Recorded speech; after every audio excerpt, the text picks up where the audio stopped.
Tumambay ako saglit sa inasal at dahil nakita ko si tatay, sumilong ako saglit at hindi na ako nagdalawang isip lumapit sa kanya. Habang umaawit siya sa labas dahil sa sobrang init ng panahon at agad akong pumasok sa loob at umorder ng halo-halo para kay tatay. At habang iniintay ko ang take-out order ko para kay tatay ay nakikiris ako kasi baka biglang umalis si tatay. Dahil number 25 ako at maraming customer at bigla kong kinausap si tatay.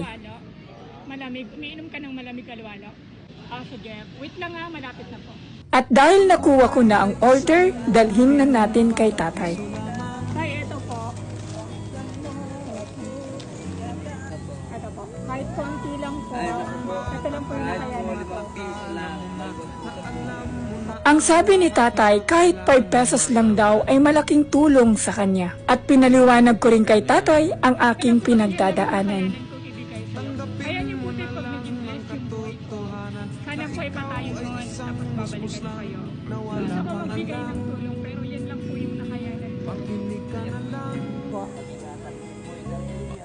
Grabe ka tay, nagbigay ka pa ng paalala sa akin. At dahil dyan, salamat pa rin inasal dahil naging meant to be kami ni tatay.